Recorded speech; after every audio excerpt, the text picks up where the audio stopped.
Hey everyone, and welcome back to Isyour6covered. Appreciate you showing up. We have X-Ring. Welcome to X-Ring. Thanks for having me on. No problem. Tonight's video is sponsored by Vortex Optics. If you guys are interested, go over and check out vortexoptics.com.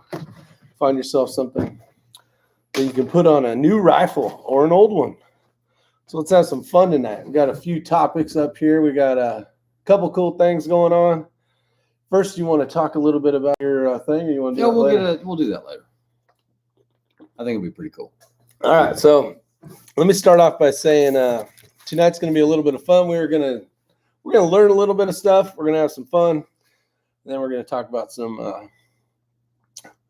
other cool stuff that's taking place. Sure. So let's talk about. I got an email from Greg.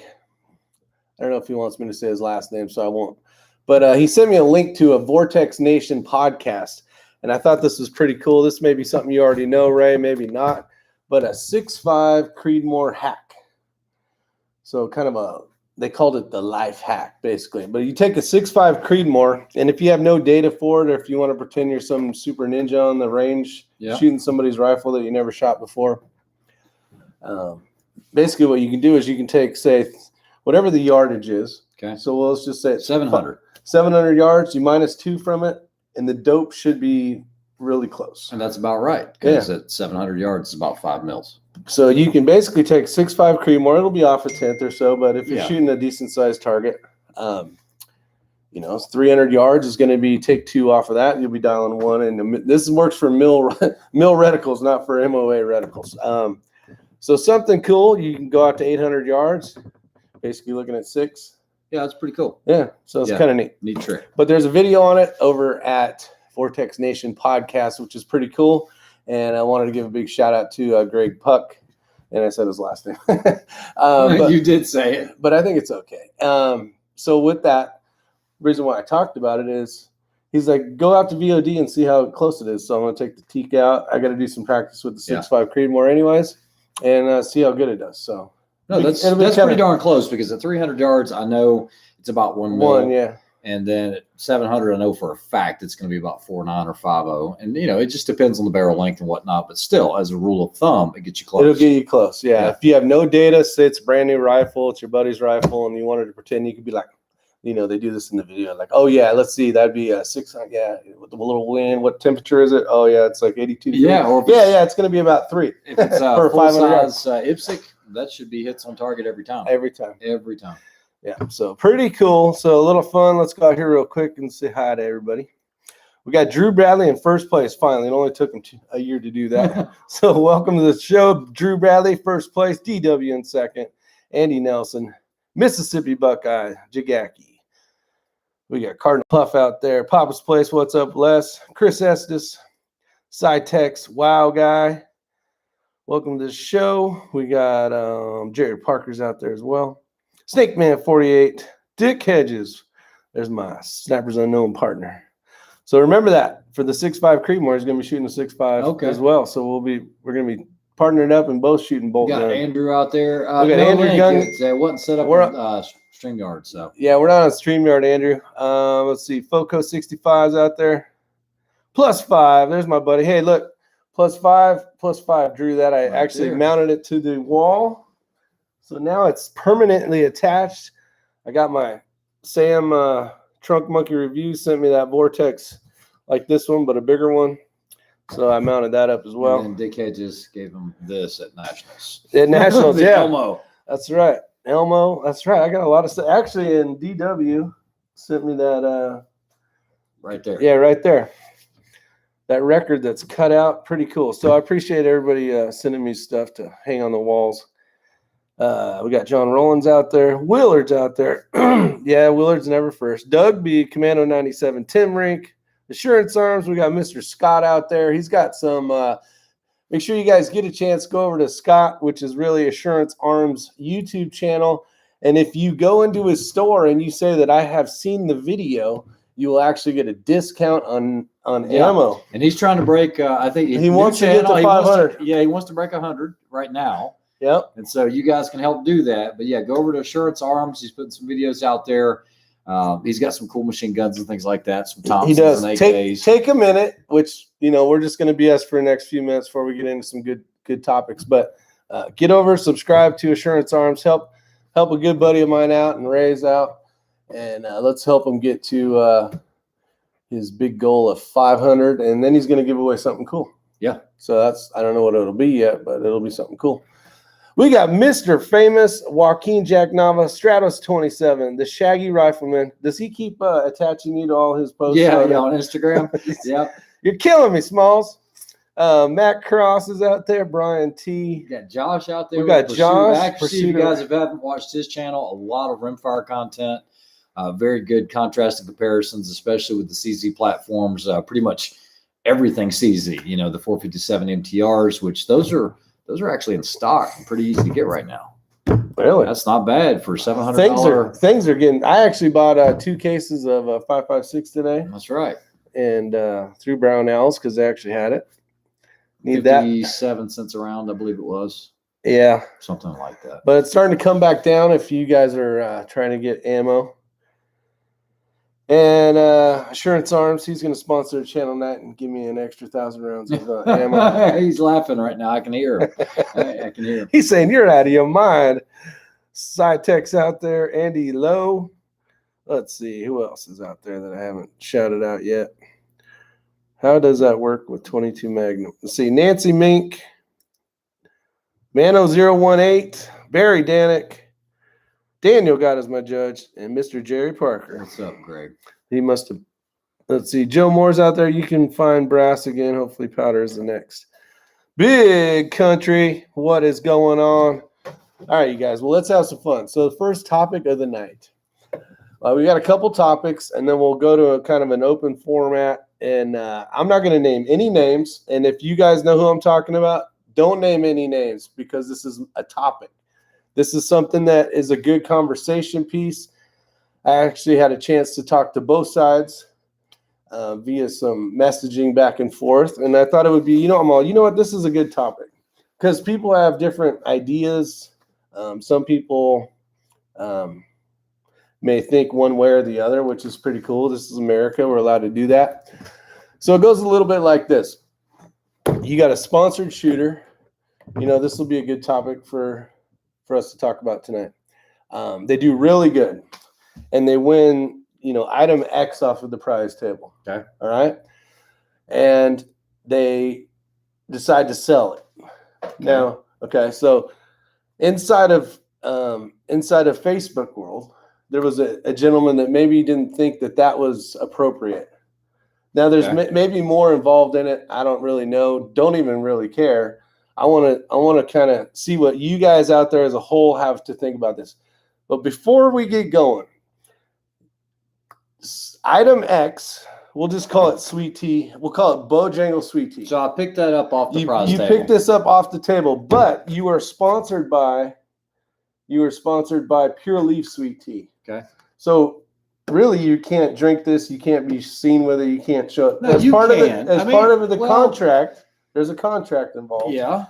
As part of the contract, certain individual basically can't shoot anything but your Pure Leaf Sweet Tea. If that's part of your contract. That is part of the contract. Okay.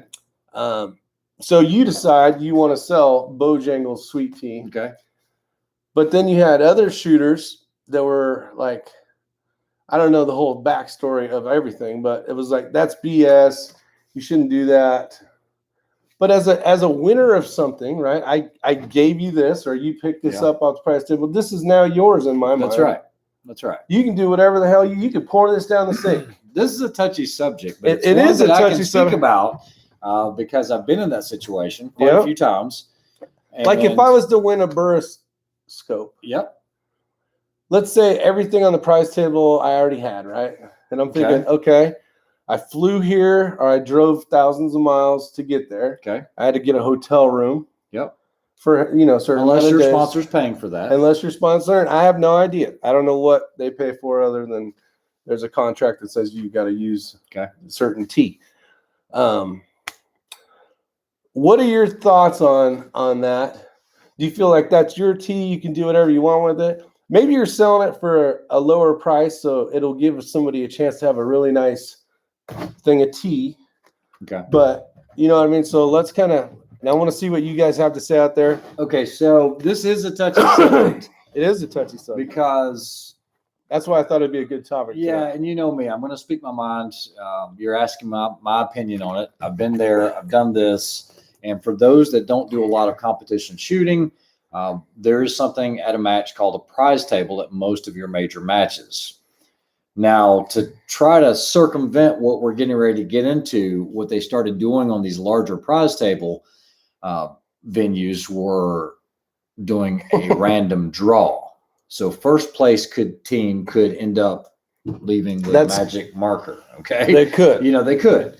And honestly, that's met with a lot of resistance because just like what you mentioned, Rick, not all sponsors are paying for the hotel and the travel and the food and everything else. Oh, for sure. Now, yeah. Some people that's taken care of.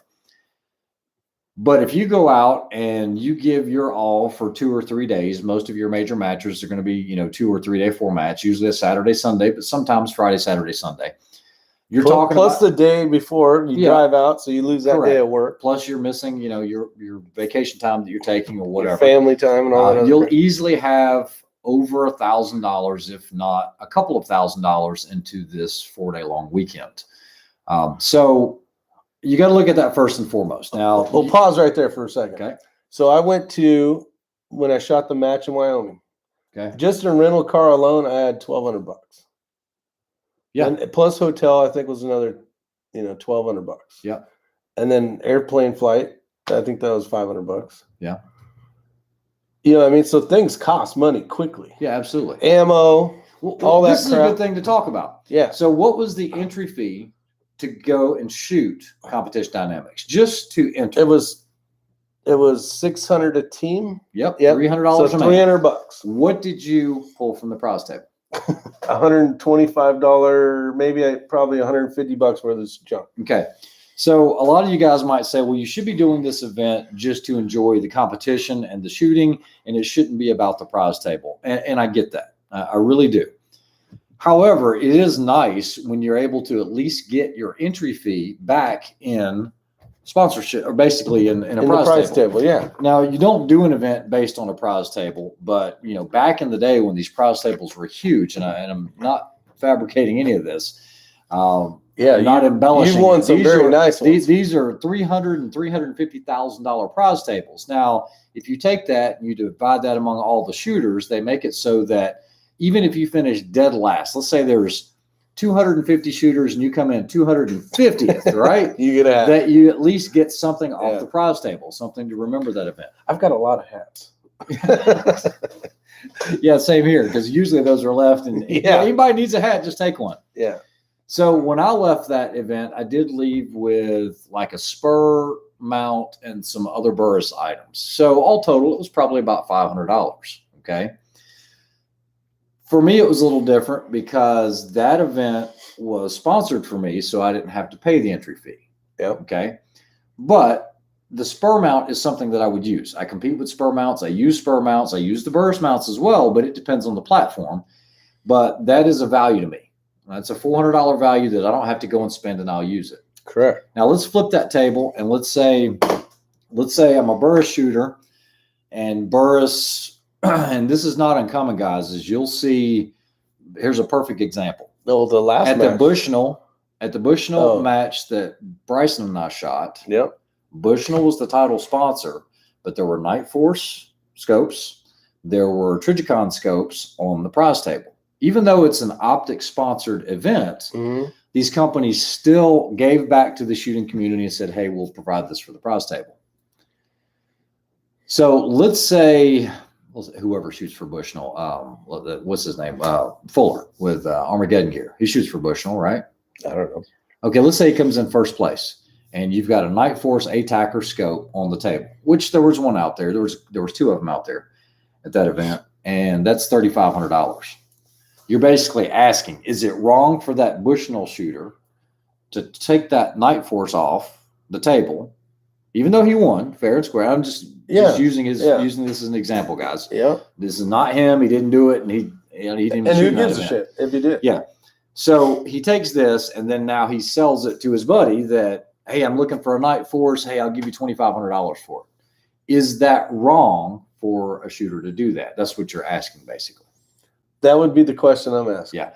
I do not see that as wrong. Okay. Yeah. But I personally don't.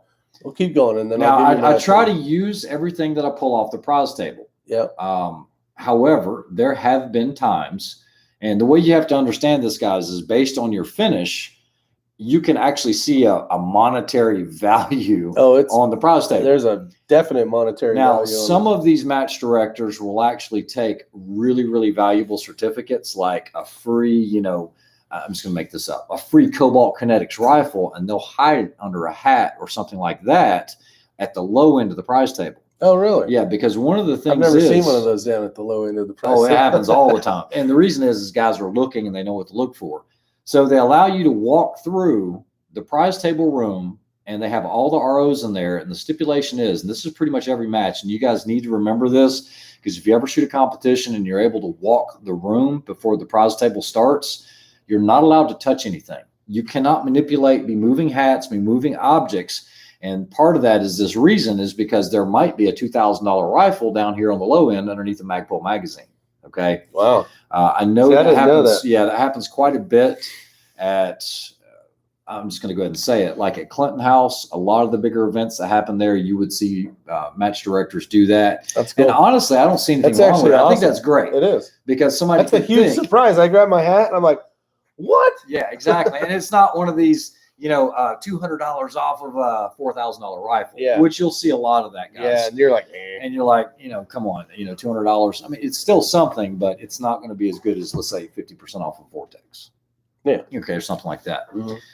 I don't see that as wrong. I have actually pulled things off of the prize table and sold them. The thing is if I look on down the line, typically I'm not going to need anything down here. But guys, let's be honest about this. If you're in the top 10% of shooters, you're probably going to be walking away or have the ability to walk away with some type of firearm, whether it's a bolt gun or a gas gun, some type of AR or, a pistol or something like that. You have that opportunity if you finish high enough. But the fact of the matter is, if you're finishing in the top 10%, you're probably not using that equipment that's on the prize table, nor will you use it because your stuff, I hate to say this, but it probably costs more. You probably have more in it with regards to an upgraded barrel, trigger, all of this other stuff. Say that last part again. Okay. If you're finishing in the top 10% at a major match, those firearms, those guns that you're pulling off the prize table, because you're not going to come in 5th place and be able to, walk off the table, pull a Daniel Defense off the table and forgo that because you don't want it and go down here and pick up a, a $500 Glock. You know what I mean? Yeah. But at the same time, you're probably not going to take that Daniel Defense, which is a really nice AR platform. I'm not knocking Daniel Defense. I'm using this as an example. Great stuff. But you're not going to take that and compete in that event, in that discipline with it. Or you may not be able to, allowed to. Well, if you're sponsored by, let's say, whoever, brand X that makes ARs as well. But typically you do see that. Where I do have a problem, and I've seen this before, is, and I'm not calling anyone out, I'm not going to say any names, although I could. I'll see people walking the prize table knowing that they finished 5th. And so what you'll do is you'll say, all right, first place teams, they're going to take that. We'll see, second will take that, third will take that, because there's a monetary value associated with it. Yeah. 4th place, 5th. I'm going to be right here in this zone. Okay. And what they'll do, I've seen this. I've heard you talk about it. It's right here. Hey, I can get this Daniel Defense DD, whatever, 14, whatever it is, Pro. And how much you give me for it? 2,200. All right, I'll call back.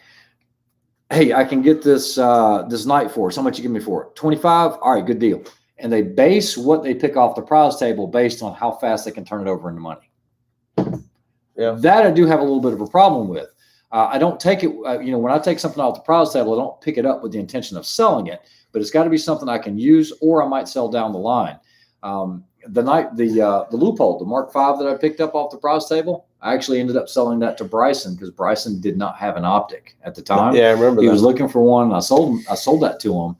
That was pure profit that went into my pocket, but at the same time, he saved money too. I earned it. you know? Yeah. And he saved some money buying it from you. Yeah. I mean, I put the time and the effort into it. And if it's available on the prize table, I don't see an issue with that. So we're missing a lot of questions. Yeah, we're going to get to some here in a second. See, we're saying people are going to sell their item. Now that's a good answer. I can't highlight it because I'm not on the StreamYard tonight. But the Dufisking is saying, I think the sponsor that puts the item on the table with the understanding of people are going to sell their item, and it wouldn't take much to say my prize should go to X, Y, or Z. Now, and to the youth. Now, actually, when we were at the Burris Team Challenge, there was I think he was in the second or third place shooter. Yeah, and he gave it to one of the youths, which is pretty cool. And you do, and see that's that a quite big prize. So we're talking third place team. Yeah, I mean, there's still boatloads of money on the table if you want to call it money. You know, I mean, in items basically. Correct. And he ended up with something cool. I am going to disagree with the Fusking because I think in this industry, most people that donate to the prize table, they know this game. This is not their first rodeo. They know what happens. What I have a huge issue with is when stuff is donated to a prize table and it never with gets the there. intention of it going to a prize table and it never gets there. That's way worse. And believe it or not, that happens more often than you guys would realize. I'm not going to bring up any examples, any names. I'm not even going to comment if somebody brings it up here. But there was a huge outbreak of this where literally tens of, I'm not going to say hundreds, but a lot of rifles were never making it to the prize table. And the thing is as a sponsor, let's say, okay, so Microtech is a sponsor, so I'll speak on behalf of Microtech. Let's say Microtech donates 10 knives, 10 combat Trodons, $500 and something. There's really no benefit other than, I mean, the return on investment is zero. It is zero. It is giving back to the shooting community. Fortunately, Anthony Marfione, the owner of Microtech, is super huge nice guy. 2A supporter. Whether you like him or not, he's always behind the Second Amendment, and because we like to shoot so much, he always tries to donate to certain events. Yep. Now, if we go in with the understanding, hey, 5 of these, let's say we're going to do 10 knives. Let's say 5 of those are going to go to the RO or whatever you deem these 5 need to go to. Yeah. But 5 need to make it to the prize table. Well, as a sponsor for a match, you're typically given a couple of spots to send a couple of representatives because you're sponsoring. It's kind of how you and I went to the PRC in the very first time. Correct. Is because Santan was a sponsor for that event. They provided some firearms for the event. And so they got some free spots. They didn't have any shooters that wanted to go shoot it. So they called me and they were like, hey, do you want to take these 2 spots? And that was huge for us because we didn't have to pay the entry fee or anything. Yeah, it was a free expensive. spot. Yeah. But we want to make sure that what's supposed to go onto the prize table for shooters actually ends up on the prize table. And that's what hurts. That's what hurts the gun industry as a whole is say I'm sponsor X. Yeah. And all of a sudden nothing's getting to the prize table. I'm like, then they're going to ask again, or somebody else is going to ask because the sponsor will be there. Yeah, the vendor will be it's there. Like, more wait a than minute, likely. I gave you 4 of these, and I only see 2 on the table. Yeah, and then it's a lot of backpedaling.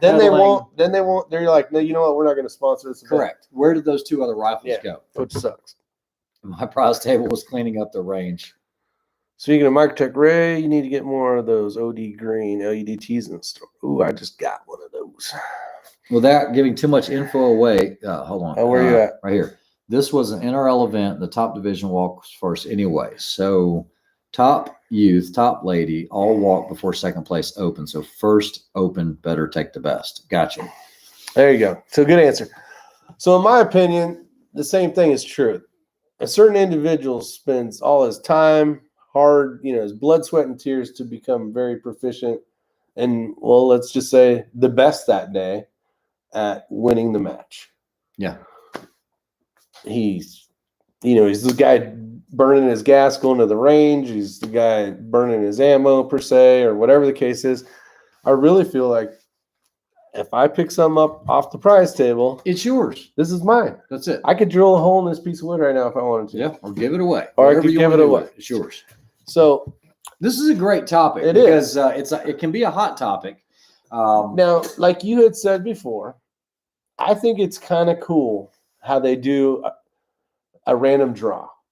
Now, not to screw up the first, second, third thing, Yeah. but like when they do a random draw and it's a nice item. So they're still doing the top picks, Yeah.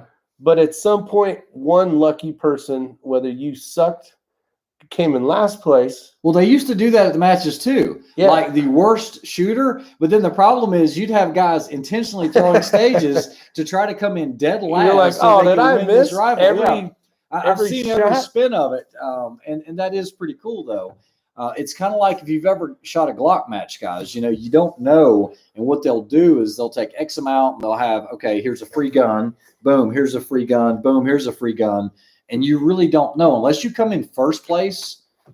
Yeah. You really don't know. You have just as much So of a they chance have of pre-picked spaces that based nobody on knows. how many shooters attend. Yeah, Correct. that's pretty awesome. And where you fall is yeah, where you because fall. at the end of the day, you might win a free gun, Correct. which is pretty awesome. Yeah, yeah.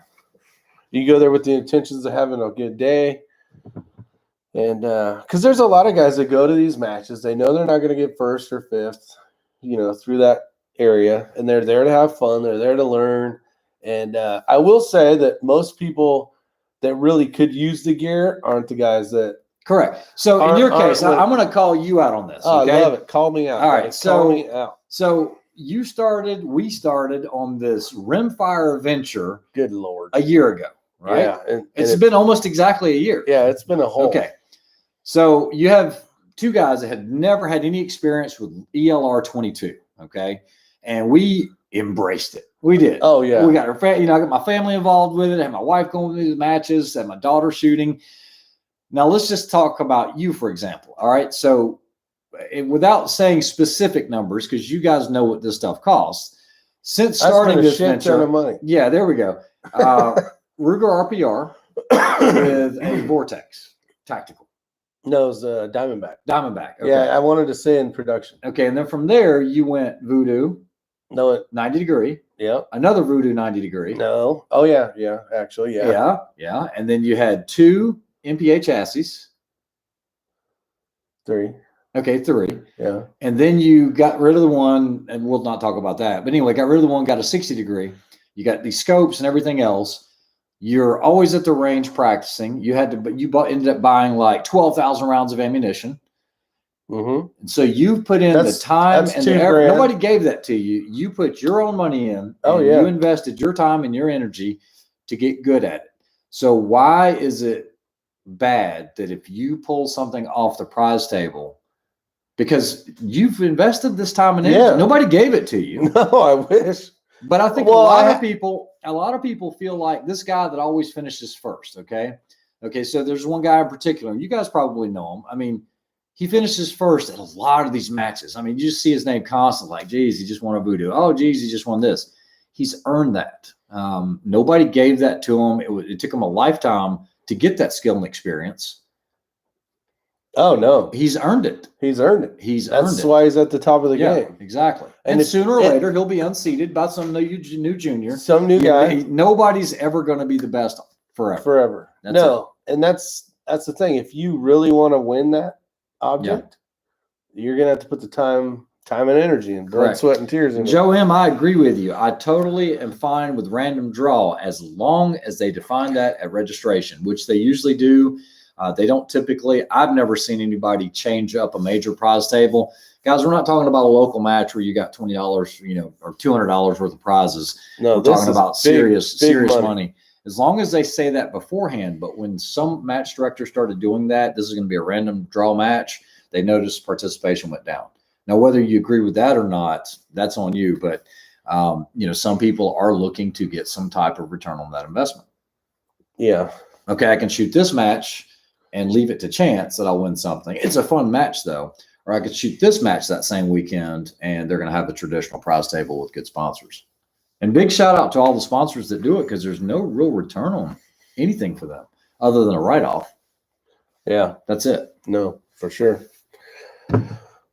Went to a 5,000 competitor ice fishing tournament. They gave away 20,000 ice castle for like 64th place and 138th place. And since nobody knows what fish is handed in or when, the chances is open. Gotcha. So that's pretty cool. I'll bring this up. So the biggest event I've ever won was with my former sniper partner that we actually did a lot of good events. It was probably honestly, I won more events with him than anybody. We just worked really, really well as a team. You shot together though. That's the thing. We shot together all the time. That's what makes a winning. We trained all the time. And we took first place and actually took $25K in prizes. That's what we took. Yeah. And we split that, and that was a huge event. And you're talking about real money. Now, a lot of people say, well, can you make a living doing it? No, most people cannot. Okay. Unless you're Jerry Michalik and you've got, other stuff coming in, even your best of the best don't make a living at it. They have something else they do as their day job, or they have something within the industry that's paying them back. A lot of your top shooters work for a major manufacturer. Right, they're not just shooting. Yeah, as a matter of fact, and not to call it out because I don't think we had any video of it, but the guy that gave his stuff to the junior shooter, he's actually works for a big manufacturer that supported the prize table. Gotcha. So yeah, I mean that's how that goes. I mean, and that's very, very admirable, especially if you have junior shooters. I don't think there were any junior shooters that I met at Burris. No, there were no. There were some shooters. ROs that were juniors, but they were just helping out. Andrew Lowe, no, not looking at any Coyote bad MFs to be back in stock soon. It's going to be just a little bit while they're fulfilling. Do you have any available right now? I only have multicam, and I don't have that many. But the multicam, in my opinion, looks super nice. And guys, I do want to say I appreciate everybody that has helped support me in the channel, especially with the products and everything that we have on the website. I talked about your. I'm going to go ahead and lead into this real quick. People continue to amaze me. Years and years ago, I was in a point in my life where I saw everyone as inherently bad. It was just it was a product of the job that I was doing and what I was dealing with. And I didn't see the good in people. I always saw the bad in people. And getting away from doing what I was doing back then, it's helped me have more of a positive life. But someone really surprised me today. I'm not going to call out his last name, but Richard W. You know who you are. This gentleman had ordered some products from me, and he lives overseas, doesn't even live in the United States. And he had ordered some bad MFs and some other things. Mm-hmm. And the shipping cost, just on shipping this box, that was about this big. I go to UPS today. Yesterday, and I was quoted $497 to send this 20-pound box to him. Okay. That is amazing. So I emailed him. I was like, hey, man, I hate to tell you this. Now, he had a bunch of other stuff in it as well. He said, I said, the bad news is it's $497. And you guys are getting ready to play a part in this. So try to hang along with me. Yeah, we need your – well, I don't need your help. He needs your help. All right. So basically, it was $497 just for the shipping of this box. And that's not like next day. It was the slowest way it could get there via UPS. This is yesterday. I go in today to ship the box. Once he went ahead and said, yep, let's go ahead and do it this way. He goes ahead and pays me. I ship it out, and it was the same place, the same location, same people, and it was $368. Okay. That's a difference of $115. So I emailed him back and I said, what would you, I said, how would you like for me to pay you back this money? Do you want me to PayPal it? What do you want me to do? Just tell me if you want me to wire it or whatever. And he responded back, please donate it to your veteran charity of choice. And guys, this is not even someone from the United States. This is someone from another country. Yeah, pretty damn cool. That was damn cool. So what I'm going to need help with, and if you guys donate to charities, know who you're donating to and where that money is going and how much of that money is actually going to be going for that cause. There's been a lot of big organizations, without naming any, that were really just wasting most of the money. You could donate $1 and 30 cents of it was actually going to the cause. The rest of it was paying CEOs and this, that, and the other, and then marketing to make more money. 10% actually gets to where it needs to be. Two of the best organizations that I know of And there's a lot of really great ones, but two of the best ones that are going to give you the most bang for the buck and make sure that the money goes where it needs to go. One is going to be Fisher House Foundation. It's a good organization. That's got an A+ rating. About 92 cents of every dollar goes to what it's supposed to, which is providing homes, things like that for veterans. Then the other one is Semper Fi. For you Marines out there, you devil dogs, and it's called the Semper Fi American Fund. That actually has a little bit of a higher rating, about 90. It's still an A+, but 93 cents of every dollar goes towards that foundation. So it's not like, I'm just going to say Goodwill. It's not like Goodwill where you're making somebody else rich, okay? Yeah. Be careful giving stuff to Goodwill, because Goodwill is just a business. Once I heard about that, what I want you guys to do, and Dick Hedges said, I was just going to say Fisher House. If you could just do me one or two things, just say either Fisher House or Semper Fi. I will tell you, I'm leaning a little more towards Fisher House. I spent a lot of time down at Camp Lejeune. Yeah, they're down here. And I like Semper Fi, but the only thing about it is you're knocking out the other guys. You're knocking out the Army. You're knocking out the Navy, the Air Force. So, Fisher House is kind of only for Marines. Is that what you're saying? Basically, pretty much, yeah. Okay. So if you guys would just quote really quick, just Fisher House or Semper Fi, and then what I'm going to do. Oh, Big Country's got a good answer. Yeah, I know. I was going to split it up between the two, but I'm going to do that $115 right now to whichever one says the most. I'm going to let you guys guide me on that. We'll do it while we're live here. Okay, so we got one Semper Fi. Flip a quarter and add 25 cents. Two Fisher Houses. Fisher House, three House, 4. Willer says Semper Fi. I think so. 2 to 5 right now. All right, Fisher House. 6. Go where the most good is done, Fisher. Okay, Fisher it is. That's enough. So let me go ahead and do that while we're here. I'll make that donation as we speak. Awesome. So big shout out to Richard W. Welcome to the show. If you guys just showed up, we got a few names I haven't seen before. We got Don, Kansas out there. Who else we got out there that's new to the show? We got Shutout 8888, my partner in crime. Let's see, any new names out there that I haven't said hi to yet? Let's get all figured out. Okay, so guys, this is Don, Kansas. Fisher House Foundation. One-time donation, $115. Put it in the area of the greatest need. And then what I'm going to do is right here it says individual gift. And then I'm going to do the payment. You guys don't need this payment. I'll show you the confirmation. But this is going to a good cause. So here we go. Silver Fox is in the house. We got James Smith out there as well. Oh, we got Joe Bender, Tim Rink, Chris Estes, Mississippi Buckeye. Hopefully I got all you guys. Don, Kansas, I know for sure is a newer name. Commando 97, welcome. Ace in the hole. And I think we got most everybody. If not, comment down below. We got Wow Guy out there. That's pretty cool. So you got someone that's not even from the country wanting to donate money to our basically our military organizations out there. So that's pretty awesome. We got Cal Pokey. There's a name I haven't seen in a while. What's up? Jerry Parker. Jerry Parker says, "You the man, Ray." No, Richard W. So, guys, so you see the receipt. I'm going to take my personal information and put it to the side, but that just went to Fisher House.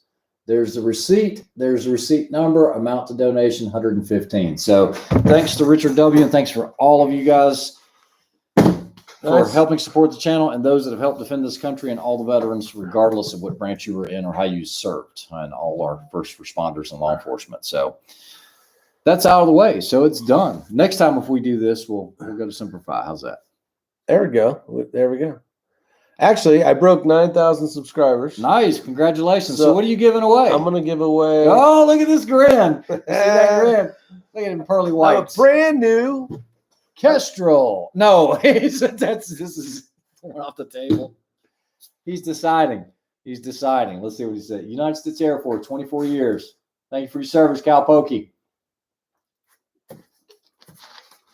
Yeah, Willard, it really is. I mean, from a gesture from someone that's in Great Britain, even though they are one of our allies, I mean, it's not even from the United States to do that. That's actually really cool. So Drew Bradley says, yes, I need a Kestrel. Somebody said you need to give away a Voodoo.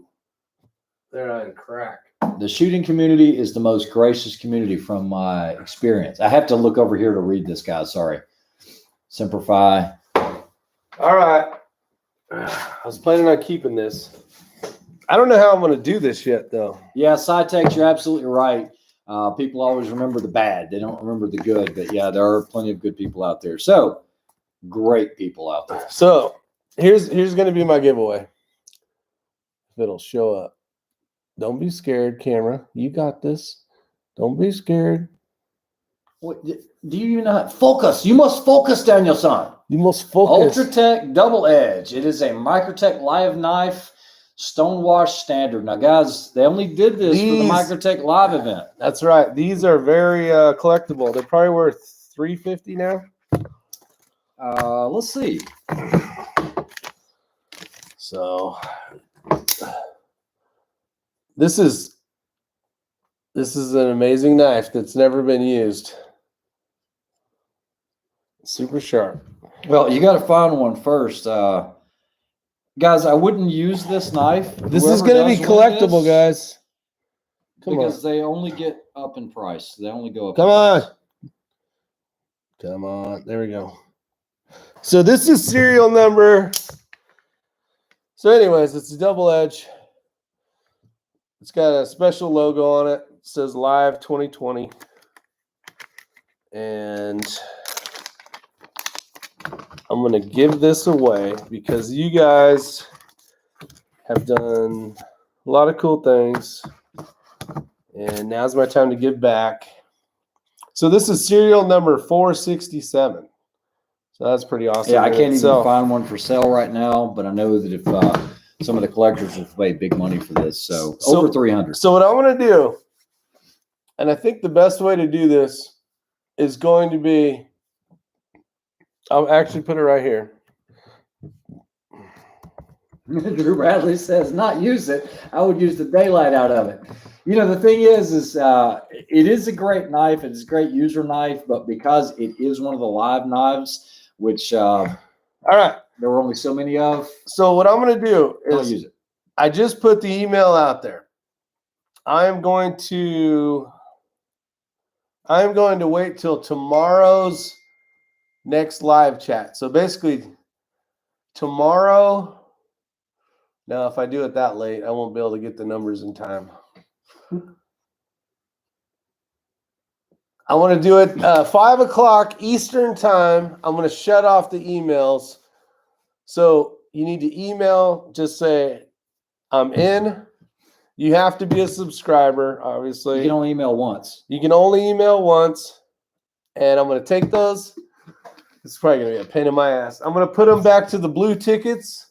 I'll write the names on the blue tickets, and then we'll pull it for tomorrow's chat or the day after. Sounds like a wiener. Something crazy comes up. So now this isn't, I'm waiting for 10,000 subscribers. I'm giving it to you guys because you show up, and we've already done this. So it's not like I'm trying to get more subscribers. If you're not a subscriber and you like the show, definitely hit the subscribe button. Yeah, and big shout out to you guys that went over and subscribed to Scott's. He's already over 106 subscribers. Nice. Just in this short amount of time. So we really do appreciate it. Scott's and if you get a chance, go ahead and hit the thumbs up button because we're like 50% right now, which is like an F in school. So hit the thumbs up button before we leave. Yeah, I got 100 folks in here. Yeah, that's pretty good.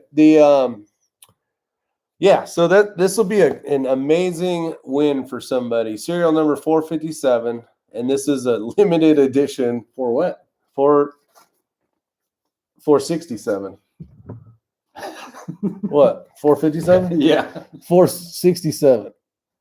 Come on, I'll do it again. Come on. There you go. 467.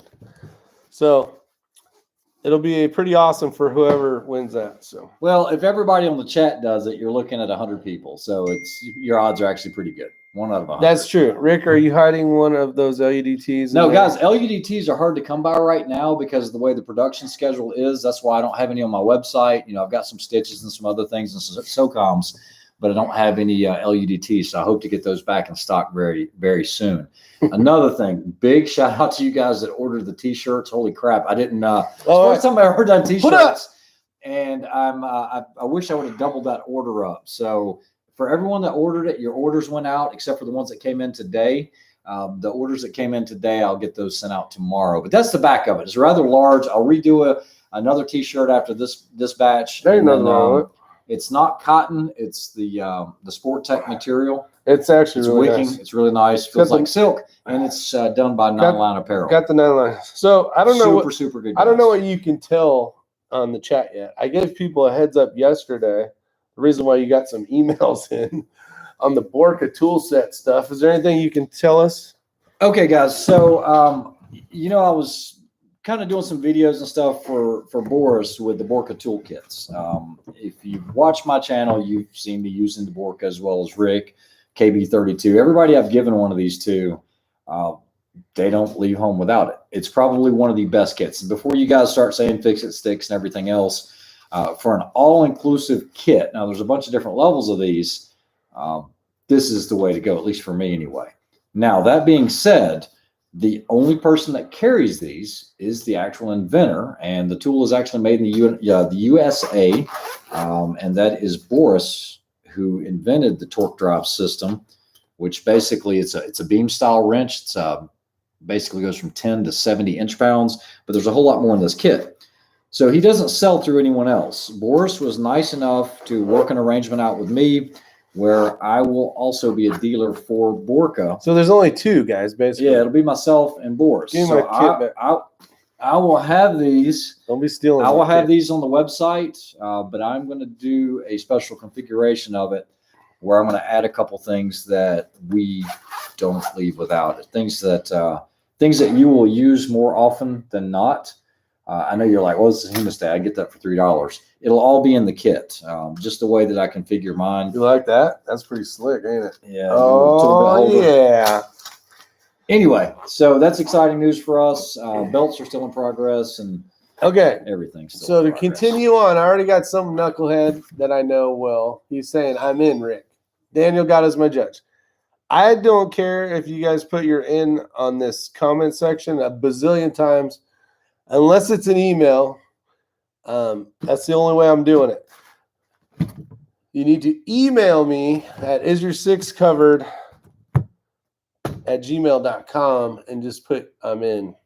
And then put your YouTube name if you're not using Shane says he's out. Yeah, I remember Shane Perry had won one. He says he's out because he had already won one, because we always – a lot of times it's just our way of saying thanks, guys. It is. It really is. It really is. Anytime I have one or two that I can grab and give away to you guys, it's my way of saying thanks. I never would have thought that, a couple of years later, I'm sitting at 60,000 subs. How is it that he has 60,000 something subs? We do the exact same shit on the exact same field of fire, and I have 9,000. Well, you know what? You deserve every bit of it. I gotta admit, you do a darn good job. But because of these and I started 6 years before you did. You're the one that got me in it. I know. So did my email come through? I have no idea. He's better looking.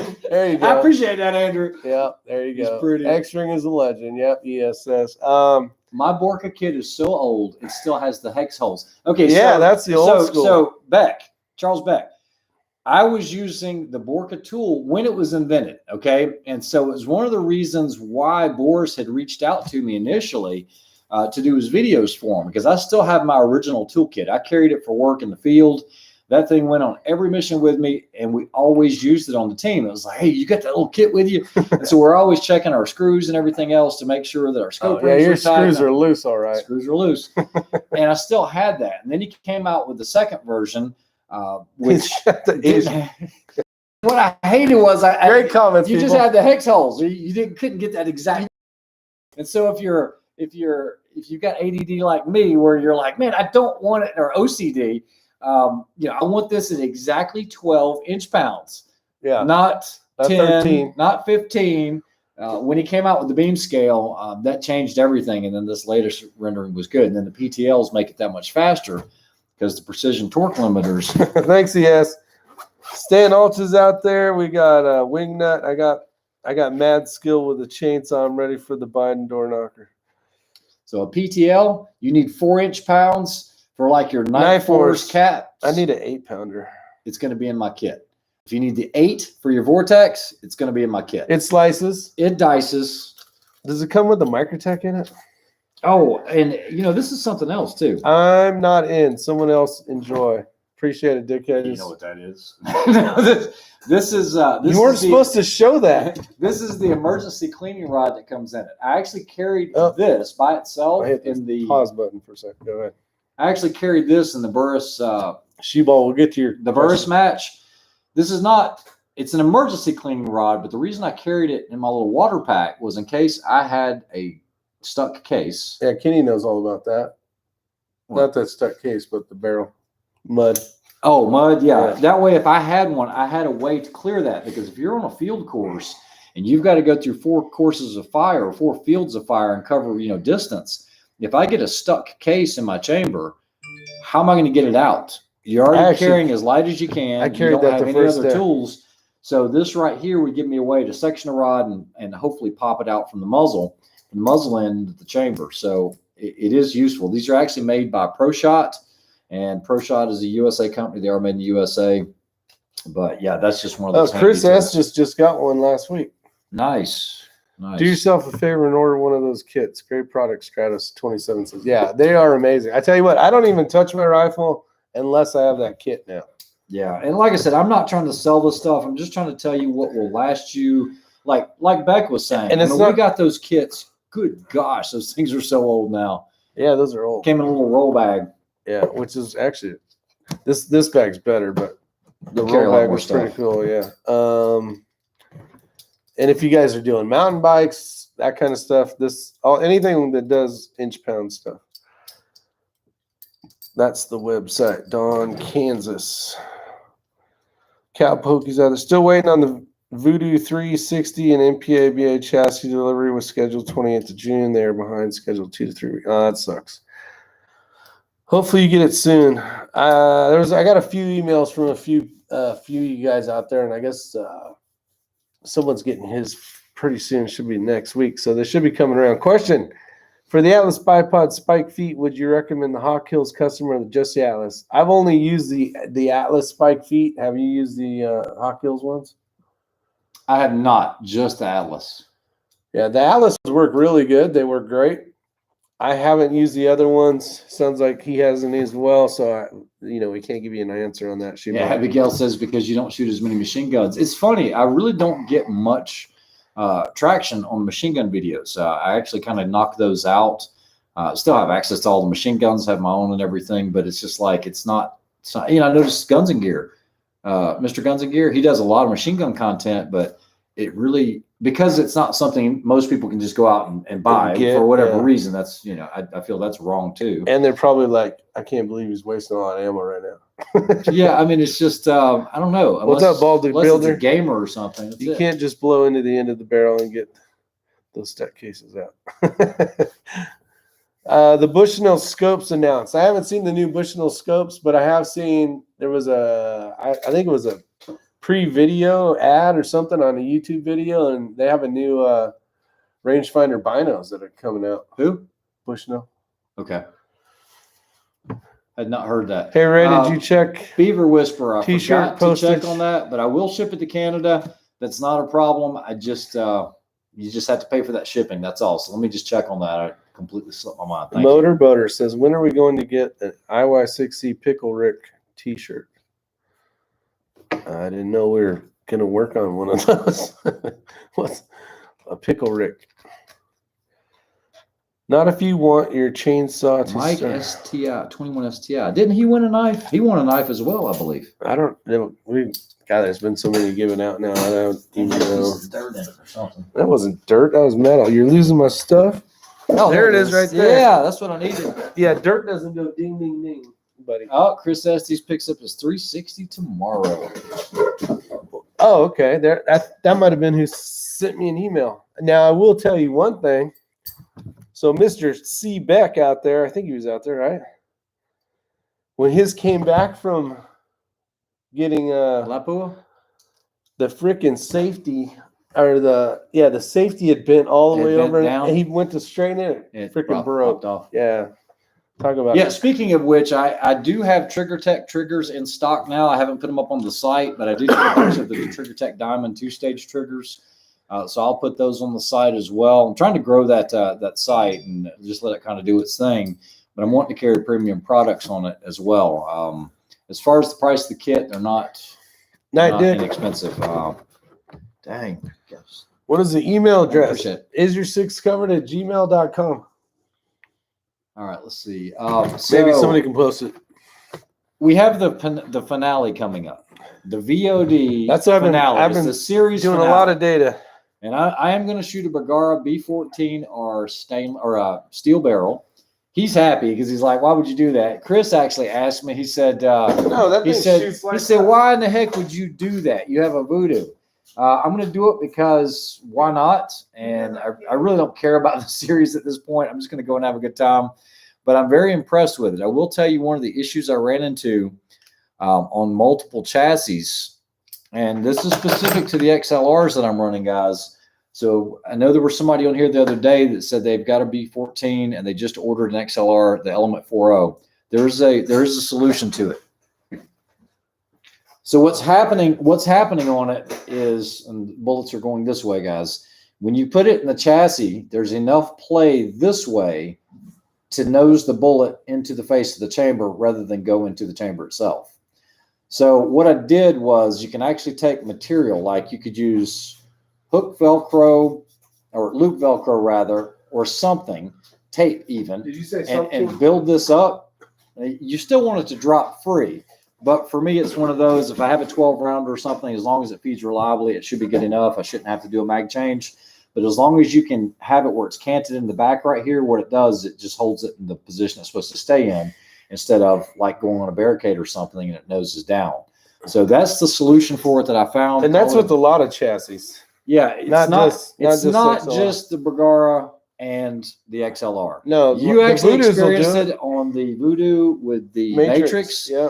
That one actually. It'll happen to almost all of them if you don't get it set up right, and if you do, there's only so much you can do. So putting that material on the backside can help mitigate that. Have you looked into the hat? Have you looked into the next hat order to see if you have access to boomy hats? Camouflage or tan, they will be more costly. But what is up, KB32? We have Drew in the house. Everybody, we have KB32. Thanks for joining in, KB32. What's up, KB? I actually talked to him Mr. earlier. John. Oh, you talked to John today? You don't call me no more. Leroy Brace is out there. He didn't call me. I had to call him. What's the website? What's your website? No, go ahead. I'll just type it right here. Oh, there you go. It works better on a computer than on a phone, but it still works on a phone. Wow, guy ordered a 2-stage trigger. I really prefer the 2-stage for precision rifle shooting over the. Okay, that should be down there. It should be xringcustoms.com. The soft goods, we do all of those ourselves that are made in the USA with USA source materials. I am carrying the Trigger Techs. I know it's made in Canada, guys, but it's a great, great trigger. I just got a Huber Concepts in today. I am looking at putting that in and trying it because I'm hearing a lot of good stuff about that trigger. Very expensive trigger. A lot of great guys shoot them. I'm interested to see how that 2-stage works. I know you guys were saying that's a really good trigger, those of you that have them. But, Snake Man, I forgot to reply to your email. Thanks for your email. Man, you're slacking. He said, are you going to fix this disaster? No, I was going to leave it there for you. Okay. So he said you and I are single-handedly the worst, basically, people for him because he's always spending his money on stuff that we're talking about. Unfortunately, the good stuff costs money. Yeah, it does. I was kidding, buddy. Let's see. I'll put it up for you. I've seen the nonsense going on with the Huber on Facebook. May want to look into it. Dude's a jerk. Okay, so I don't know anything about that, Joe M. So thank you for letting me know. I am not really on Facebook. I do have an Instagram account. I do have a Facebook, but I rarely get on it. But yeah, that's news to me. So yeah, what's up, Stalker Steve? Just got it in. Haven't had a chance to try it. So, but good to know. Posted on the PRS beginners page that the new shooters are a bunch of wannabes. Really? Okay, that's not good. Now, is that the same guy that is a trigger? that makes the trigger. Yeah. The Huber Concepts, if it's the same guy. Boonie hats are tactical. Okay, tactical. If you guys want boonie hats, let me know. If you guys want baseball caps, I still got a bunch of baseball caps that I need to sell. How about the gun case?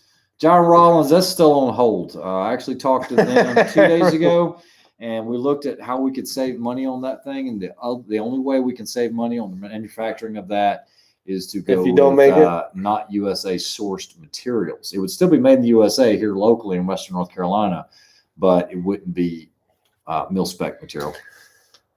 All right, Mr. Boonie Hat guys. There's 3 logos. There's the Precision long-range social distancing one that has the rifle. There's the Isyour6covered 6, and then there's the skull Isyour6covered logo. So coming to an agreement, or we'll see what it is, and I might make some boonie hats. But I don't want to make a bunch of boonie hats with different logos, and then everybody likes a certain one, and then I just wasted $350. The cost of doing business. I know. Then you can give them away at matches. I'm good at giving stuff away. It can be taken out of context. John is a really old LOL. Let's see here. Ray, when are the belts released? And will be an option on the buckle, or will it come standard with one choice? There's not going to be an option. I want the rifle, social distancing, and one with the skull. Drew Bradley. Gotcha. Guys, this will actually be the first time Sign this is the hats. Thanks. This is do you guys want signatures on stuff? Because I keep hearing like they want us to write signatures. we're but not important. I This know. right here is natural. Guys, there's two hard of these. coat. There's 2 of these in the world right now. That's natural hard coat. And That's I have the one. buckle. I have one of them. Rick has one. I have one. Forget the dagger here, but that's it. That's the patented logo for Microtech, but ours will have the X-Ring logo on there, and that'll be the actual belt, just like that. Just most comfortable belt ever. He won't wear his because there's none of these in the wild, and he's scared it's going to get damaged. I don't want to. He's like, just think to me, wear something. I was like, just wear the It's thing. going to be worth a lot. But What's yeah, up, you won't Miss- have an option on the buckle. That's what it'll be. And the new Bad MFs He needs a belt. and a moving rifle. forwards are going to have this buckle as well. It will not have the Austria Alpen. These are made here. Actually, Microtech makes these. We Okay. machine every single piece, part, and component. No, And myself and Rick and Sam are the only 3 people that make these. that is a fact. And there's some parts. There's quite a few parts in this. Those things are freaking magical. The whole design behind it. Yeah, it's pretty cool. How much it holds, 5,000 pounds stuff. You guys need to do it. PVC patches. Would like them for my patch wall. You know, I'd love to do that, Stratus, and I checked, but man, they are expensive. The last place I checked, just do a simple X-Ring PVC patch was like $11 each. So if you guys know some vendors, most of them are in China, but if you guys know some vendors that can do some PVC patches and not charge, $11 was like our cost. What do you do? Sell a patch for $15? It depends on how much they are, but yeah. I mean, that's expensive. Hey, I'd love to give them away. Greg Zen says life is not fair. We need to get Coda Boy 32 to like try again, send all his subscribers over, and so I can pass you up. Will you sell me that buckle? No, I cannot. You know how much them buckles are worth? That's why mine is like pristine. It sits in my bathroom. Yeah, mine's pristine because I wear it. Let me see. Let me look see. at it. This is gonna be That's natural hard coat, baby. Oh, that's right. I might be able to wear this thing. All right, I'm gonna raffle this off tonight. Just kidding. Oh, Riding the Wave says if I get more of those LUDTs and some belts, I'll throw in some extra money for the Fisher House. I'm working on it, Riding the Wave. I'm going to try to always keep LUDTs. This especially the is partial what shredded yours in is stock. gonna look like, right? Yeah, the normal ones will look like that. It will not have a 3-hole design. It'll have 2 on each side. Yeah, these will be. So this is the new pattern right here. I don't want to be in front of it. Why you got to be like that? Okay, there it is. So you notice how where his index finger, there's 3 holes.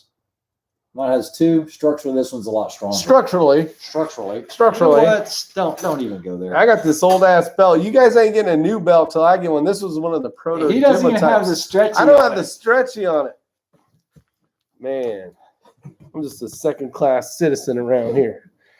Let's see. Ray actually said something was expensive. Did you record that? Everything's expensive. Right. Let's see. I want patches for my plate carriers. All right, everybody's. Elias asked about how about a camo coyote brown boonie hat. Say that again. Where's it at? I know I'm. Come down one right there. Nope. Aha! There you Cool. Go. Cool belt. How about a camo coyote brown boonie hat? I'll make hats if you guys will buy them. It's all about vertical dispersion. It's all, yeah. If you don't have your vertical dispersion right, actually, poor Willard's been having some issues with Kestrel. I think Willard, didn't I send you the information? So I know there's a few people out there that they're helping out. We're going to get multiple data from multiple places around the world, and we're going to take this information, which is basically everything, your environmentals, and distances out to 500 yards for a 22 long rifle. We got the lot numbers of the ammo we're using, and basically we're going to match everything up and see if that information can help anybody. You're going to do that? Yeah. It's a lot of data. I know. QVC channel now. That's right. Wait, no, you gotta have the table that like spins though. Let's see. Rick needs to be structured stronger. Let's say it's a belly thing. Oh, that's right. Mike 21 STI won a hat, didn't win a knife. Any experience with the Griffin Armament Bushwhacker 46 suppressor? I'm thinking about one for my 22 457. So Joe Bender, that's actually why I invented that belt. It is not patented. That's a patented system. It's actually made for carrying a concealed smaller pistol because it does stretch when you bend over. If you're carrying appendix or like 4 o'clock. Yeah, big country. If it's in the waistband, it stretches enough so it doesn't feel like you're about to pop. I haven't tried to use it with a really large full-size pistol because typically when I'm carrying in the waistband, it's like a 365 or a Glock 19. But that's really why, that's how it was invented. So when you bend over, it'll stretch. It's more comfortable. Are you guys shooting Chris's NRL 22X match? I plan on it. As long as I don't have another match. Yeah, it just went up. Okay. Just went up a couple days ago. Shibal Siki, my belts are going to be priced somewhere around, don't hold me to it, but $60 to $80. The same belt, AWNC. The same belt, if it's a Marfion custom with the dagger, is going to run hundreds of dollars. They sold out of them at Blade Show, and they're already pre-ordered like 750 units out. Now, my company is actually manufacturing those for Marfion Customs, basically. So, like I said, you can get ours without the dagger logo, and it's pretty inexpensive, or you can get the dagger logo and pay a lot for it. Yeah. There's a huge following. I don't know if you guys... It's like a cult. It's a cult, a huge following behind Microtech. I mean, it is amazing. Some of those... we actually held a knife today that will go for $28,000. I was like, oh, I got to tell this story. Guys, you're going to get a kick out of this. No, you're not. Hold on. Let me hit the mute button real quick. Go ahead. Go. Is it muted? All right. So Tony comes in with this little box, and I had sent the shipping label out to this gentleman. I don't know why. And he opens the box up, and we look at it, and it's basically a Dragon Slayer chassis, stainless steel, but it's been custom engraved. I mean, stupid awesome. Unbelievable engraving work. Dragons. It's just incredible. Amazing. Rick looks at it and says, what is that? Brass and what was the other thing you said? It was brass and something. Copper. Brass and copper. And Tony looks at me, he's like, dude, really? And I'm like, dude, really? I was like, no, that's like 24 karat gold. And then he said, what's the pink? And I said, dude, that's rose gold.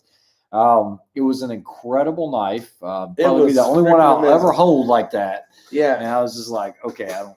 Yeah. In fact, we were like, we don't want this. Please take this before I drop it. $28,000. Yeah. What's up, Charles Tiffy? Do you skin or scald and scrape? Someone got some hides. Allen Anchor. We need to write that down. I'll write it down. There's a pin right here. Don't use the Sharpie. Allen Anchor. I just have a next belt. If you don't know, it's a ratcheting belt like Core Essentials. Matt RTT reviewed it, and I got one because of that video. Very nice. I like Matt. He's a good dude. It's YouTube and gonna need easy pay. Gonna need easy pay, Nicholas says. Is that like pay? It's like PayPal, but you just like $5 a month. Yeah, something like that. I think like your optics and some of the other ones do that.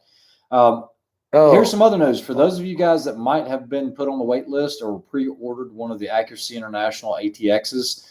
I've got on good word that in about 2 weeks, the initial ones will start dropping. That will be the red color. You'll start seeing those. So if you order one in red, you'll be having yours in the next couple of weeks. The subsequent rifles and the Flat Dark Earth and the OD and all of that, you won't see those for about another month or so. So I know there were a few of you that had ordered those. I'm still waiting on mine. That's when they're going to be dropping. Who's the skull and skin hogs? Let's see. Whoop! See, you missed it. I caught it. Mario, I haven't got down there yet. Chop. Mario, you set me up on that one. What the hell? See, I love some chicharrones. But scalding seems to work. Turns out Matt and I get along pretty well. I'm in his Discord server. What's up, Wanky Marshmallow? The Wanky Marshmallow. The Wanky Marshmallow. 60,000 What's versus going on? 9,000, but it's 6,000 climbing. Yeah, I didn't think so.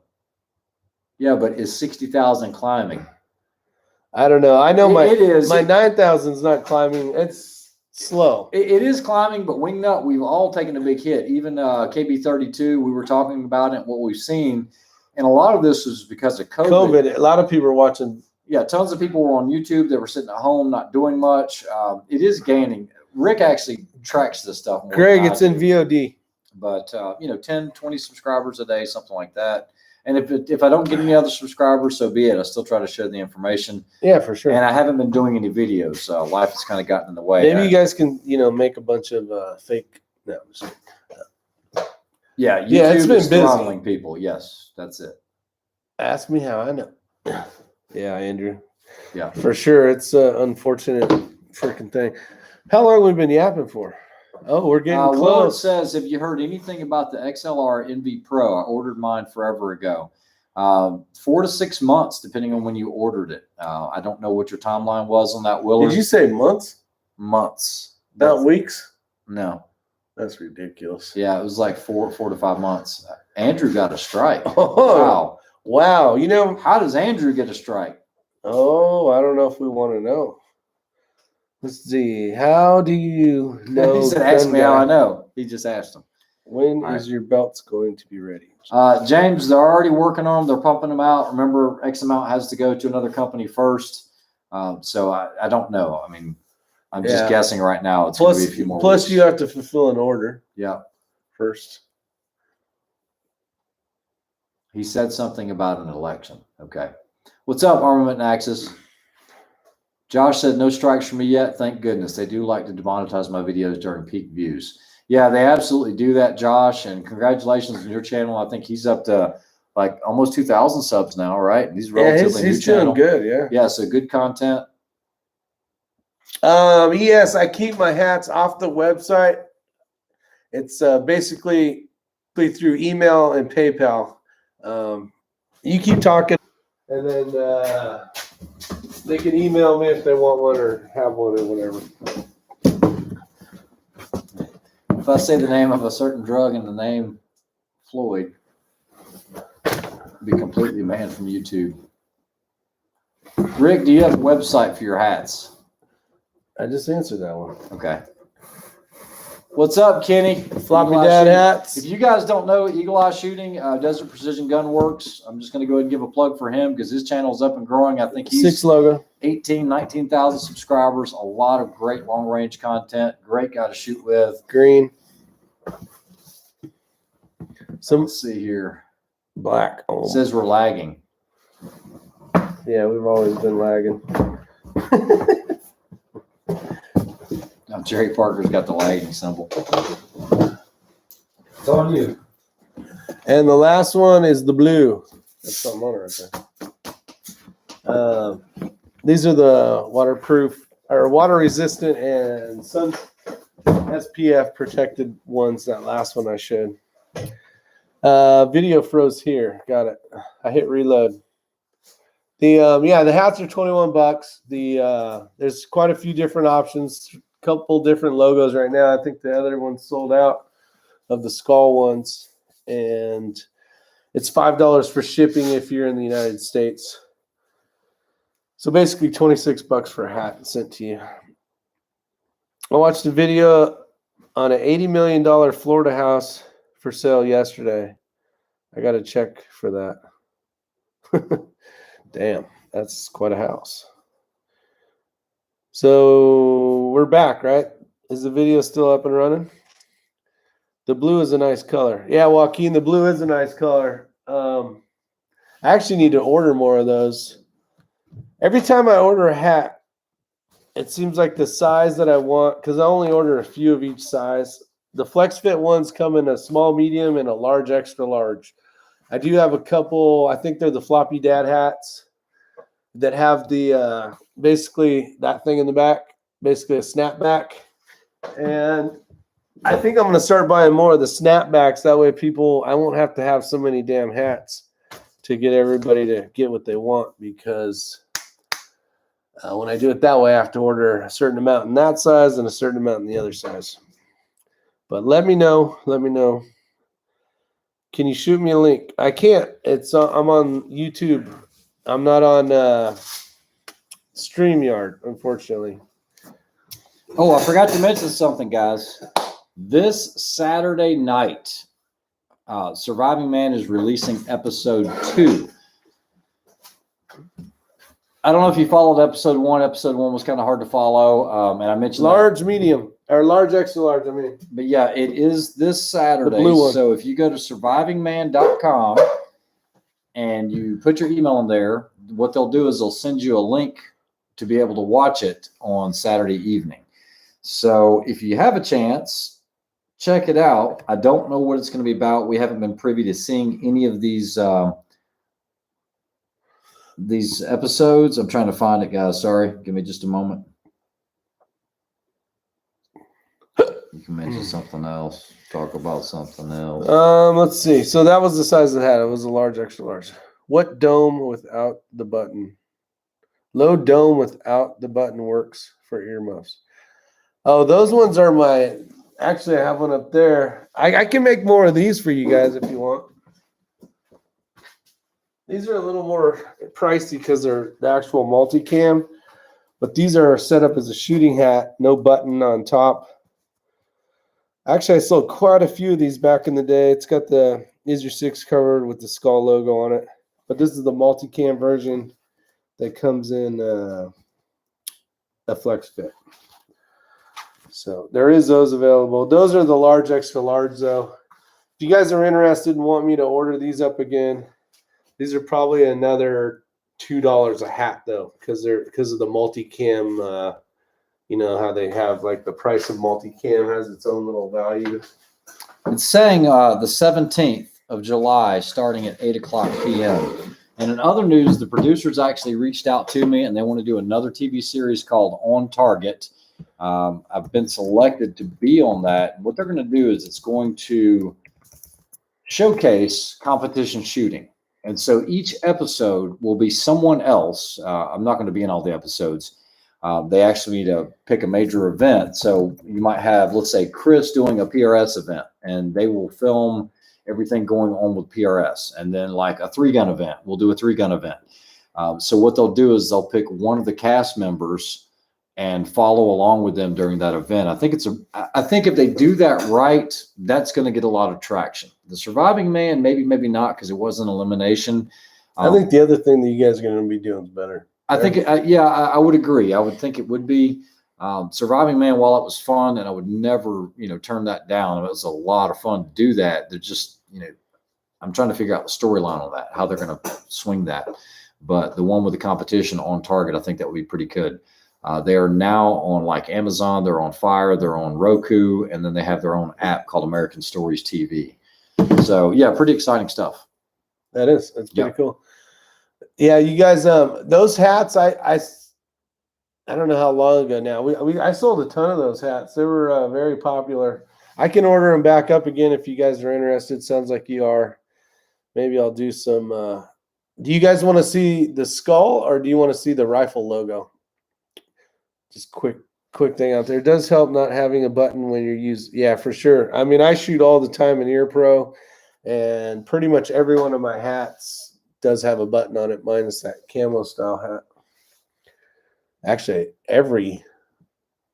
no, not everyone, because I'm looking at one right there, a Hornady one. But most of them have a button on it. A ton, 2,000 pounds. Yeah, Chris has a bunch of hats. I'm a big hat guy as well. Everybody's saying the skull. The skull, okay. Skull rifle. Skulls. Skull. I want a skunk on my hat. Skull. You don't even know what I'm talking about, do you? Skull. You guys know what I'm talking about. Hot! I blocked that. I am kind of partial to the rifle logo. Yeah, Tim Davis helped me design that, in case you didn't know.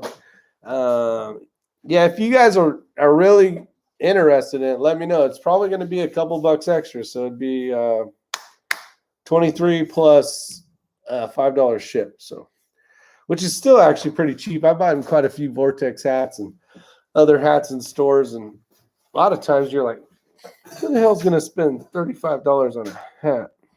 No shortage of Diet Coke, Joaquin. Pond says he'd actually buy both.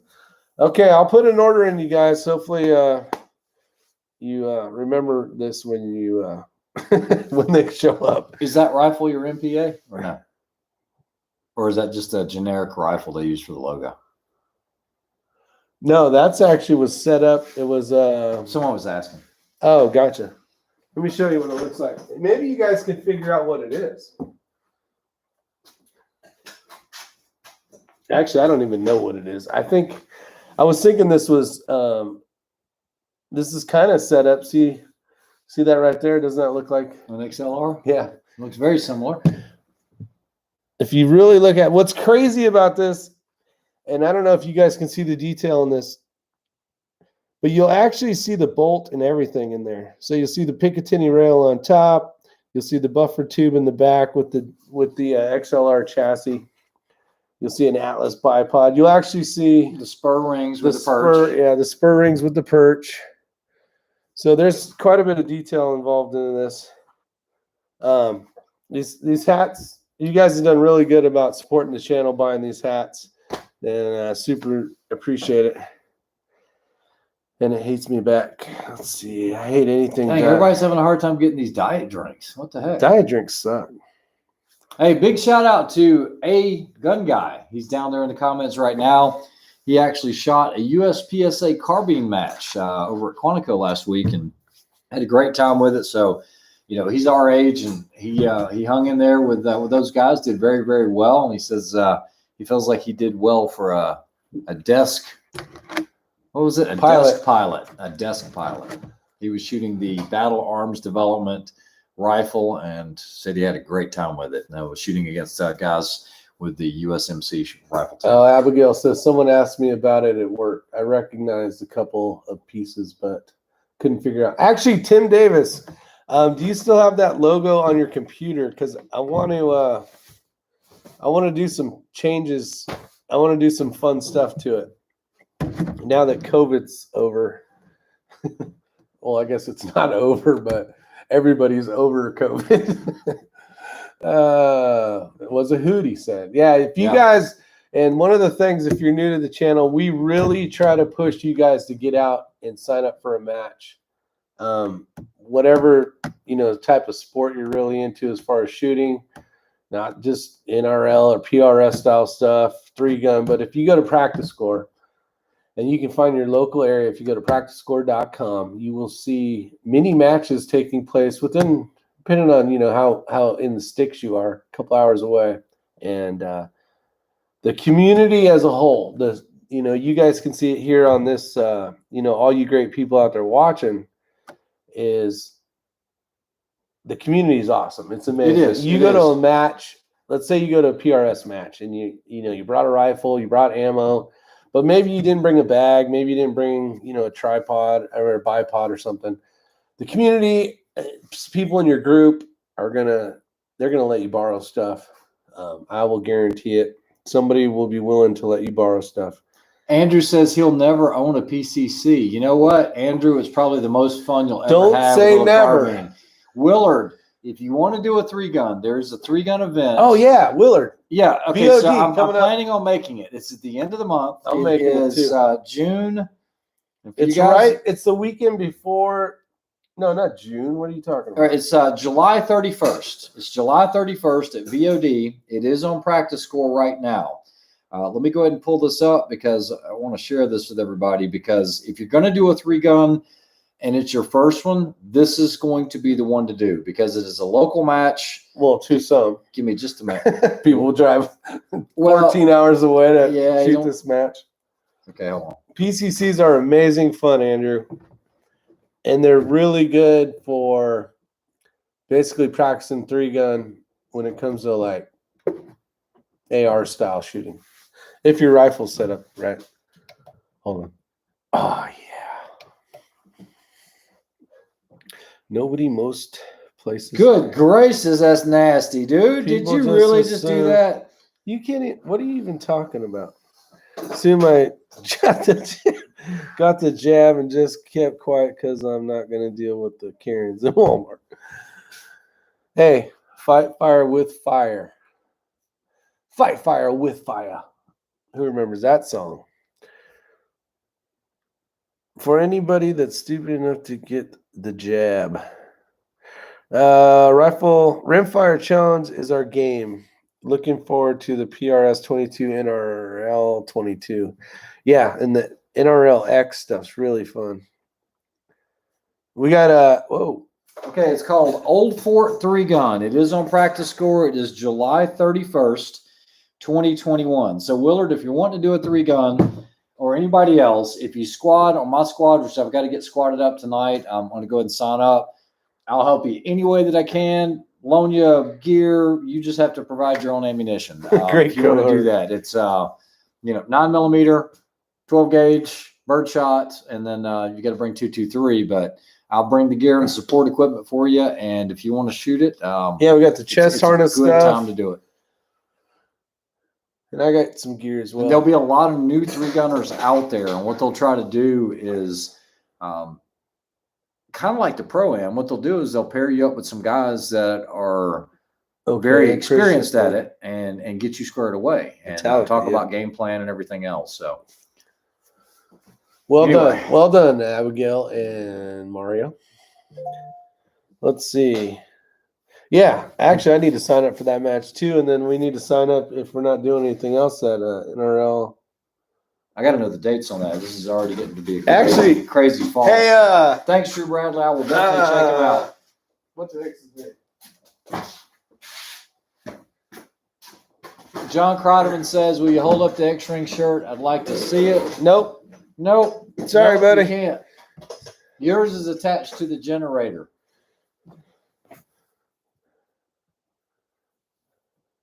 And it's that silky material, so it'll show you boobies. So you can be all, love is in the air. Okay, there was a question out here. Oh, Ray and Rick, I got a question. Most people using spotting scopes see shot group at distance, but in your opinion, what is a good pair of binos to see groups on paper out to 300? See, you know what my answer is going to be. I don't know. If you're not going to be carrying it and don't need a rangefinder stuff, I really think a spotting scope is nice to have. Yeah. If you don't have a need for a set of binoculars, then out at the range to see groups, a spotting scope is the way to go.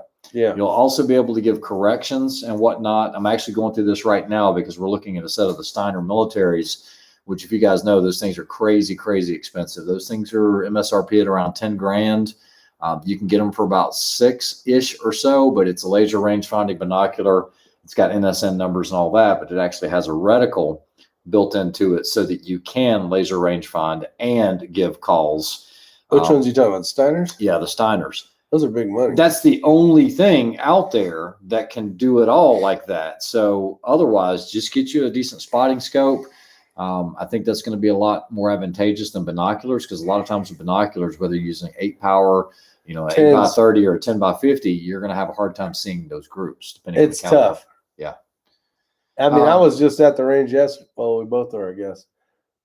Yeah, Mike, if you have a 457 at 50 yards, you're shooting half-inch groups or half MOA groups. I don't know if you're talking about 0.456 as far as the group size. That's plenty good enough. 5-shot group with a factory rifle, that's great. Half. Yeah, that's awesome. That's awesome. No, that's I bet. Let's see what else we got going here. No, that would be a 1-minute group if it's at 50 yards. Yeah, that isn't. You're right. Okay, so guys, you got to remember that a minute's based on Have you gentlemen been running lately? No, we haven't been running lately, Joaquin. Thanks for reminding me, Joaquin. I've been running to Bojangles. Give me some fat tea. We got Phil Mike Hunt out there. And hits for a solo shooter. No, not for a solo shooter, but same thing with the binoculars, Phil Mike Hunt. I know that's he got me on that one. What's his name? Mr. Hunt. Yeah, Mr. Hunt. There you go. So yeah, you're not going to be able to do that on your own unless you're good enough to spot it through your own scope. But if you go to the range with someone else and you have them assisting you, the spotting scope is going to be the best. If you're by yourself, you can also put it on the ground and look at your groups that way, kind of like they do on high power rifle shooting. Yeah, if you guys get a chance, hit the thumbs up button. We're almost at 100% right now. We still are rolling with 96 people. So yeah, and definitely Axis, he's right. MOA close enough, 1 inch at 100 yards. Someone always calls me out on it. He knows it is 1.04. Shaky. We know this, but it's close enough at 100 so that if you move to 50 yards and you shoot a group, then if that group measures 0.50, then that'll be 1 minute of angle. Okay. Yeah, Mr. Matt. So he's just under a minute at 50 yards. The most important thing with a 0.4 either is good tripod. Yeah, if you guys are trying to use binos or range finding binoculars or anything, having a really good tripod is key to being able to see stuff. After 100, it gets off. Yeah, so those 0.04 start adding up when you start making shots at 1,000 or 1,000 plus yards, or even 700-800 yards. But like I said, for most people, 1 inch at 100 is close enough to call it good. Can you use just a Sharpie and put match marks on the glass? Only other Tim Davis would say that. I just have to get your scale right. W90, I thought. Yeah, exactly. You just mark that on the list. Is that a first focal binocular or second focal? Even a crappy one from 1980 is better than binos. Yeah, I'll agree. If you're trying to spot groups, because there's one at VOD that's probably from the 70s. And seriously, it lives out there and it's foggy. Out in the weather, just sitting there. I mean, it's under cover. It works great. It works better than my eyeballs, I will tell you that. Yeah. Yeah, Armament Axis. Remember, I was a math major, so I get it, but I try to keep it really simple. I mean, you don't have to. I mean, those little numbers do matter, but in the grand scheme of things, we're not going to hold those small numbers. So that's why the 1 inch is good enough. True. You won't even notice. No, I'm actually shooting the Center X in the Bergara, the same lot number that I was shooting in the Voodoo, and it actually outshoots my Voodoo. Yeah, it does. Rick saw it. It's shooting well. I just wanted to get the feeding issue solved. Even a blind It's solved now. The barrel contour is a little smaller than a V22, than the Voodoo. With the Bartlett and all that, it looks tiny in that Bergara chassis or the XLR chassis, but it's fine. I just can't believe it's pink. It's weird. Have you used the new Burris scope? Todd Schmidt. You used the new Burris scope, or have you used the new Burris scope? Yeah, so Todd, so, let me know. I think I know who that is, but isn't he? Yeah. I'm not allowed to say the name of those. There's actually two Burris scopes that no one's seen yet, but just wait. They're you guys will be impressed with it. But anyway, let's go on to this Drew Bradley question. So basically, he's asking if you have a scope that has a reticle that already has the BDC for 223 or the 6.5 Creedmoor. That's if it lines up right. Yeah. Is it okay to be used on a different caliber, or still is just a scope? You can use it on any caliber, but your holds are not going to line up. Your drops are not going to line up just right. And guys, so this is the case. If you're one of these guys that use a BDC, a bullet drop compensating reticle. I got one right here. Where's the whiteboard of knowledge? Dun, dun, dun, dun, dun, dun, dun, dun. This ain't gonna work. I tried this the other night. Oh, I had it working a sec. Hold on. Maybe. Dang, who wrote on this with a Sharpie? That was you with the dry. I better not be. So that's a bullet drop compensation reticle. But they're not going to be able to see that. Oh, they're seeing it right now. Good enough for now. You guys understand what we're talking about. You got the circle? Okay, so guys, basically. Oh, that's a dumb one. No, you got to have. So on a reticle that is a BDC or a bullet drop compensating reticle, these are pretty awesome, depending on the application. So, Primary Arms does a lot of them. Dimitri actually holds the patent for that, or for a lot of the ACSS reticles, which the ACOG uses. But when you use a reticle like this, typically at the bottom of the reticle, or it'll say in the owner's manual, it might say 5.56, and it might say, 55 grain or something like this. Now, there are some calibers that kind of line up uniformly with these drops, but let's say it's designed to be zeroed at 100 yards. They might have a 2 over here. It's typically not going to be a 2. It'll be a 3, then like a 4, and then a 5, and then a 6. And what you'll see is a bigger hash mark. If you guys have ever used any of the Vortex, like the Razor HDs, the 1 to 6, with the JM reticle, that was a bullet drop compensating reticle for Jerry Mitchell. Those work well, but they're not exact because we're not all shooting 55 grainers. If you're shooting a 55 grainer at 3,000 or 3,100 feet per second, then these drops are not going to line up when you start shooting 69 grainers. You would have to almost match your ammo. Or 77 grainers. Match your ammo to the reticle. Well, either that or you can take mental notes. So I have a scope that I'm using right now. And when I put it together the other day, we were out at the range and I was shooting 69 grain Sierra Match Kings. And my holds were off once I got past 500 yards. At 500 yards, I would have to hold I'd have to hold in between 500 and 600 yards. I would just start using the 50-yard increments, and I was still making the hits on it. So it is specific, but you can go out there like you're asking, Drew, with that reticle that's designed for 223 or 6.5 Creedmoor, and up close, you're not going to see a huge difference. Because remember, guys, most of your rifles are going to be pushing, 26 to 3,000 feet per second, depending on what you're shooting, typically 26 to 2,800 feet per second. So that first 100, 200, 300 yards, it's going to be good enough to hit a decent sized target without any issues. It's when you start going further, these. So that one reticle I just showed you guys, this is on, you know what this is on, so I won't say. This was my notes on my stock. So the 100 was at 0, then 200 was right below it, then 300.